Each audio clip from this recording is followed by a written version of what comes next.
Biblia es la carta personal de Dios para cada uno de nosotros. Amén. ¿Qué es la Biblia? La carta personal de Dios. ¿Saben ustedes qué? Yo admiro grandemente a nuestro Señor Jesucristo, un maestro sabio, omnisapiente.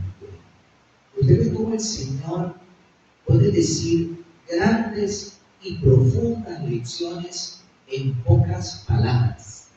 Eso es admirable. Qué maravilloso es que nosotros podamos leer una carta personal de Jesús para su iglesia y especialmente para nosotros que somos su iglesia.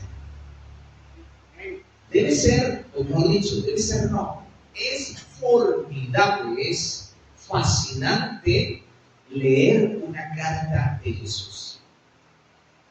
En Apocalipsis nosotros encontramos 7 cartas, 7 mensajes a las 7 iglesias que estaban en el Asia y que fueron tomadas como modelo, no porque fueran las únicas iglesias, sino porque eran un modelo de la iglesia cristiana a través de toda la historia, desde el primer siglo de la era cristiana hasta el fin de los tiempos.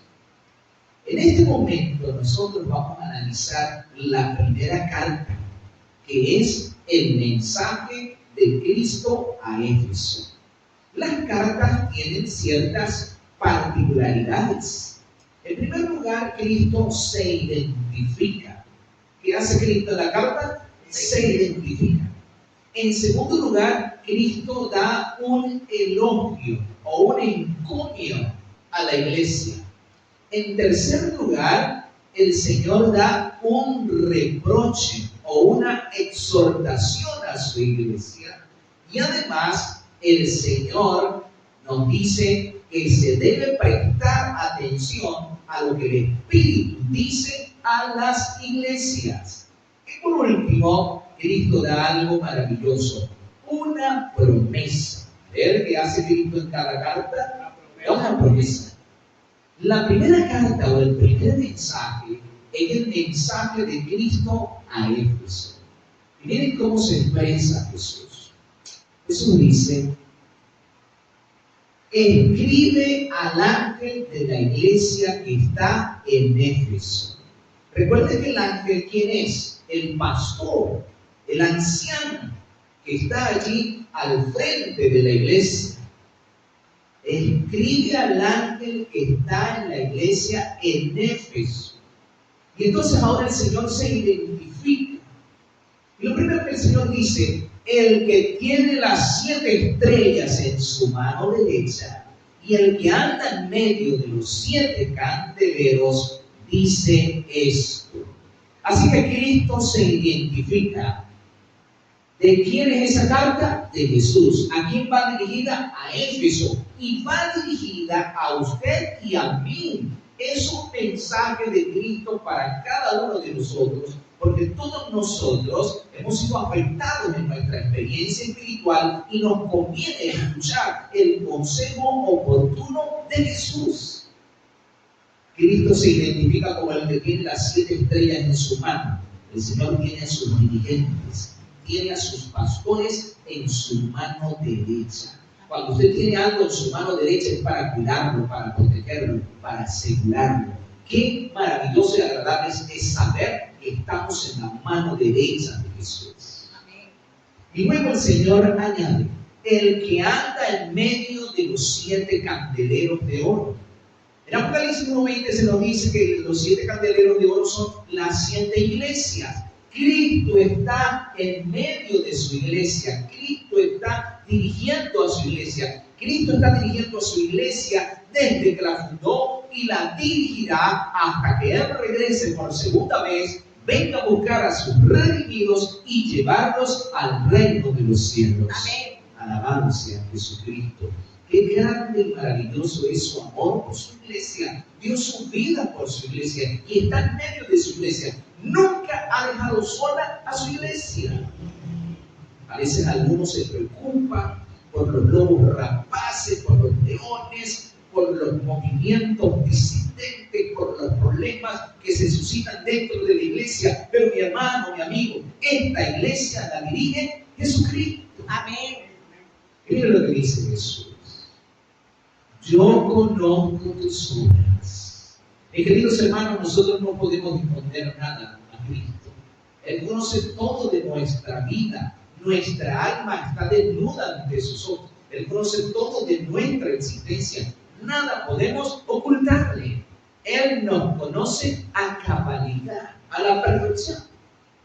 Y el Señor añade, hablando a su iglesia, tu arduo trabajo y paciencia, y que no puede soportar a los malos, y que ha probado a los que dicen ser apóstoles y no lo son, y los has hallado mentirosos. El mensaje de Jesús a esta iglesia está en el capítulo 2, versos 1 al 7.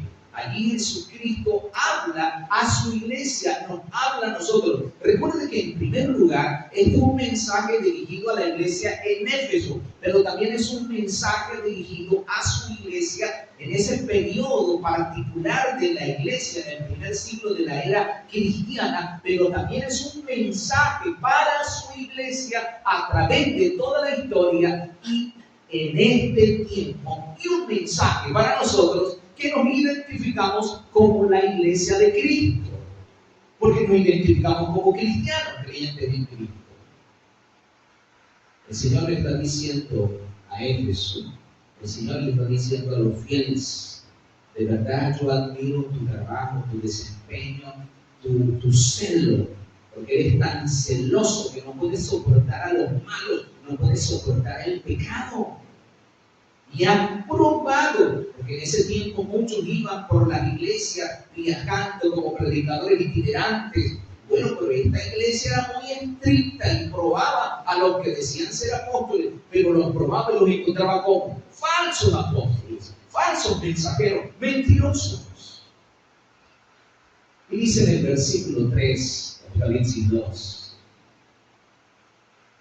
y has sufrido, y has tenido paciencia, y has trabajado arduamente por amor de mi nombre, y no has desmayado. Qué bueno que Cristo pueda decir esto de nosotros. Qué bueno que Cristo pueda decir esto de usted y de mí. Que eres un creyente fiel en Cristo, un obrero abnegado, una obrera que sirve al Señor con todo el corazón.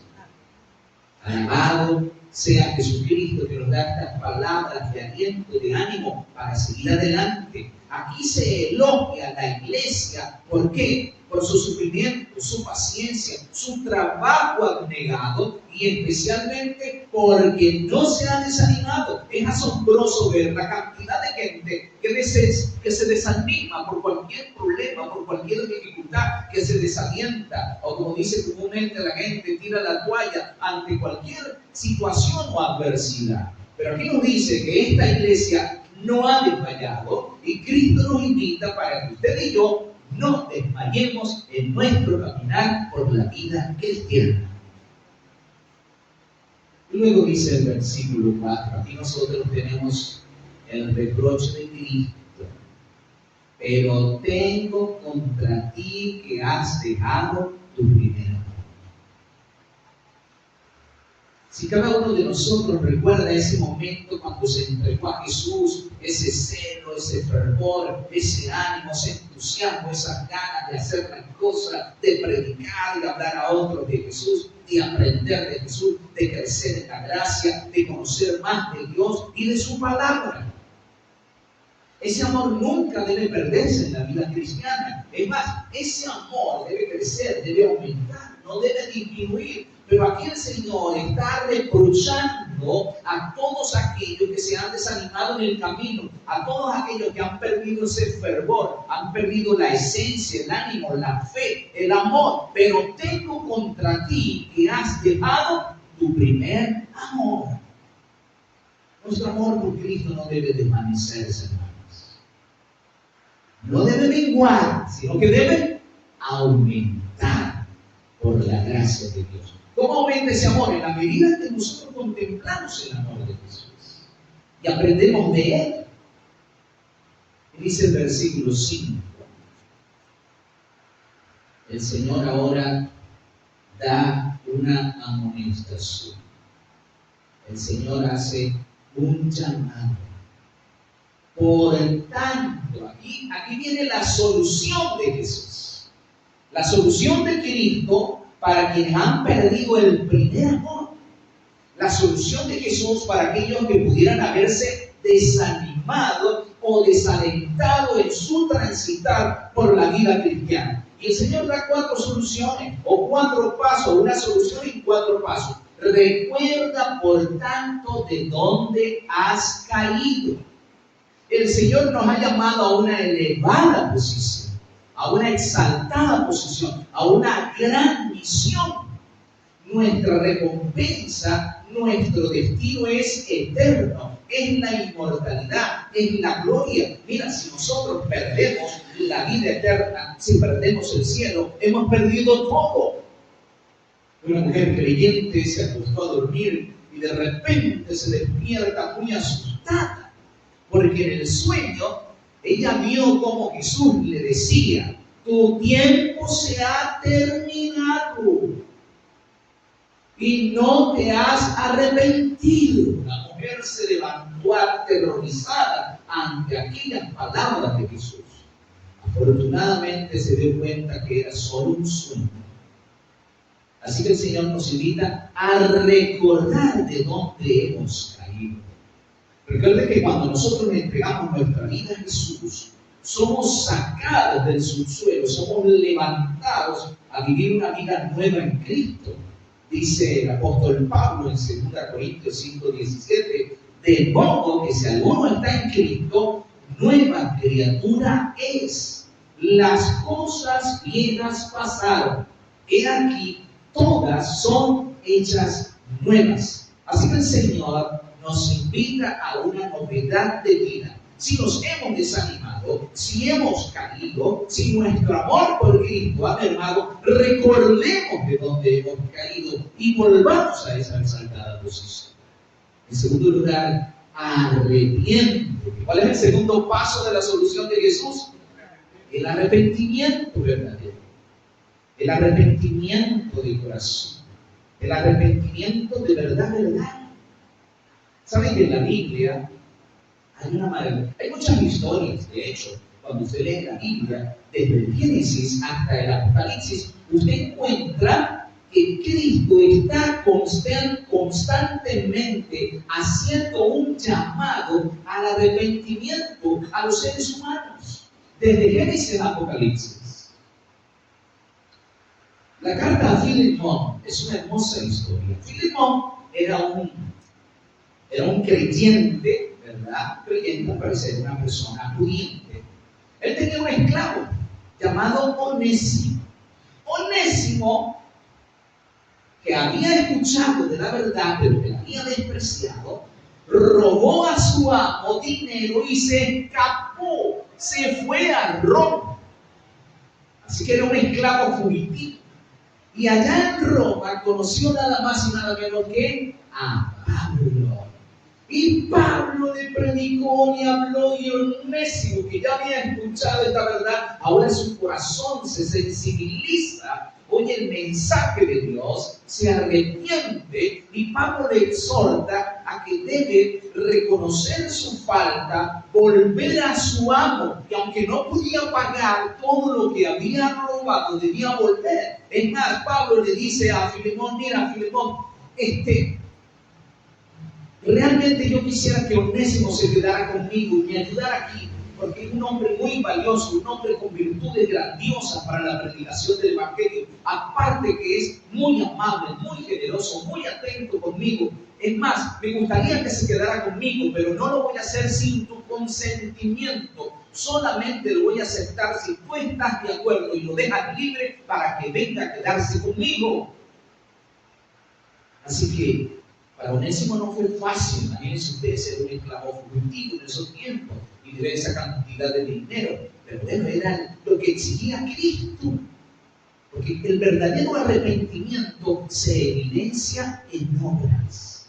Ahora, otra cosa muy importante. Mucha gente a veces piensa que para ir al Señor tiene que arrepentirse primero. No, recuerden que el arrepentimiento es algo que Cristo obra en nuestro corazón. Es un regalo de Dios. No es algo que producimos nosotros. Así que tanto el venir al Señor como el arrepentirnos como el perdón, todos son dones de Cristo. Es más, nosotros nos vamos a salvar no por lo que usted y yo hagamos, sino por lo que Cristo ha hecho por su gracia en nuestras vidas y en nuestros corazones. Nosotros no podemos despreciar, si un gran perjuicio para nuestras almas, la oferta de la salvación de Jesucristo. Y Pablo le dice, mira, si algo te debe, carga mi cuenta, yo te lo pago. Mis hermanos, Cristo pagó por nosotros el precio del pecado. Cristo le dice al Padre, perdóname, yo pago su pecado. Alabado sea Jesucristo por su gracia. Y lo siguiente que dice el Señor Jesucristo, el tercer paso, nos dice, haz las primeras obras. A ver, ¿qué debemos hacer? Las primeras obras. Así como nosotros hemos venido a Cristo, debemos permanecer en Cristo, con el mismo ánimo, la misma fe, dando gloria a Dios y dando fruto para gloria de su nombre. El Señor luego añade, porque si no vendré pronto a ti y quitaré tu candelero de su lugar, si no te hubieres arrepentido. Mis hermanos, el Señor nos invita a volver y entregar nuestra vida y nuestro corazón a Él por completo. Y dice luego el Señor, también en el versículo 5, pero tienes algo, tienes esto, que aborrecen las obras de los nicolaítas, las cuales yo también aborrezco. Los nicolaítas, al parecer, promovían el libertinaje, la violación de los mandamientos, algo así, porque hay muchos que tienen el concepto, como Cristo murió, como somos salvos por gracia, ahora podemos hacer lo que nos provoque, pero no hay tal cosa. El Señor espera de sus hijos estricta obediencia. Como dice Pablo en Romanos 3:31, luego por la fe invalidamos la ley. De ninguna manera el Señor espera estricta obediencia. No es que ahora, como somos salvos, podemos hacer lo que se nos antoje. No, la evidencia del verdadero cristianismo y de la verdadera salvación está en la estricta obediencia a los mandatos de Dios. Así lo dice el Señor. Y luego dice la palabra, el que tiene oído, oiga lo que el Espíritu dice a las iglesias. Mis hermanos, nuestro Señor Jesucristo nos habla por su palabra. ¿Cómo nos habla Jesús? Por su palabra. El Señor Jesucristo dice en Juan 5:39, escudriñad las Escrituras, porque a vosotros os parece que en ellas tenéis la vida eterna, y ellas son las que dan testimonio de mí. Así que escuchar lo que el Espíritu dice es escudriñar su palabra y obedecerla. Es obedecer cada mandato, cada precepto, cada consejo, cada enseñanza de Jesús. Un joven francés llegó a Suiza y él quería escalar una colina, la parte más alta de uno de esos Alpes en Suiza. Cuando él analiza aquel pico tan elevado, reconoció y se dio cuenta que por sí solo no lo iba a poder lograr. Así que se entrevistó con un montañista veterano y le pregunta que cómo haría él para subir esa montaña, que él quiere subir esa montaña sin la ayuda de nadie, con sus propios medios, con su propio esfuerzo. Y el experimentado, el experto, le dijo, Mira, eso no lo puedes hacer. Primero, tú no conoces esa montaña, no conoces el camino. Tienes que buscar un alpinista, un guía veterano que haya subido varias veces esa montaña, que conozca el camino, que sepa cómo ir y sepa cómo regresar. Y tienes que buscarlo porque esos guías son escasos. Y cuando lo consigas, tienes que someterte estrictamente a todas las indicaciones del guía. No puedes ponerte a hacer maletas ni preparativos hasta tanto no escuches las indicaciones que te da el guía. Y de acuerdo a lo que te diga el guía, lleva solo el equipo y la carga que él te indique. Y cuando subas la montaña, tienes que seguir al guía muy de cerca. Donde él pone su pie, tú tienes que poner su pie. Donde él suba, tú tienes que subir. Donde él se detenga, tú tienes que detenerte. Él va adelante y tú vas detrás. Y queridos hermanos, si ustedes y yo queremos llegar al cielo, tenemos que obedecer a Jesús. Amén. Seguir sus pisadas. Pisar donde él pisó, obedecer sus mandatos y seguir sus indicaciones para la gloria de Jesús. El que venciere, que dice el Espíritu de la Iglesia, el que venciere, le daré a comer del árbol de la vida que está en medio del paraíso de Dios. El libro del Génesis nos habla del árbol de la vida y también el libro del Apocalipsis. Queridos hermanos, eso será un gran privilegio. Ahora, usted y yo no tenemos que esperar hasta ese momento. Desde ya podemos empezar a disfrutar el cielo. A ver, ¿cómo? Teniendo el cielo en nuestro corazón. Si usted tiene a Cristo y el cielo en su corazón, usted tendrá el cielo en su vida y los que vivan con usted también experimentarán la atmósfera del cielo.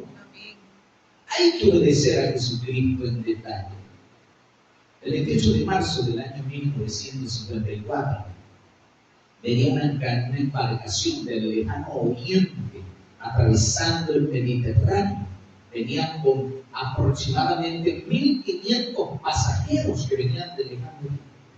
Y de repente, atravesando el Mediterráneo, se sintió una explosión en el centro del barco, en la parte baja del barco. Y pronto el barco, esa sección del barco, se encendió en llamas. El capitán del barco tomó un megáfono y dio la orden: vamos a pedir a todos los pasajeros que suban a cubierta. Cada uno va a abordar el bote salvavidas. Sigan estrictamente las indicaciones que se les dan. Pero y efectivamente comenzaron a prepararse, a lanzarse los botes salvavidas, se acomodaron las mujeres, se acomodaron los niños, se acomodaron los minusválidos, y cuando todos ellos ya habían sido acomodados, todavía quedaban 300 hombres en cubierta. El capitán dio la orden de que se lanzaran al mar las tablas, los picotes, los tambores, todo lo que podía flotar se lanzó al mar. Y ahora se les dijo a los hombres que se quitaran la ropa, que se quitaran los zapatos y que se lanzaran al mar, que no nadaran hacia los botes salvavidas, sino que nadaran hacia esos elementos que habían sido lanzados para que ellos se agarraran de estos elementos.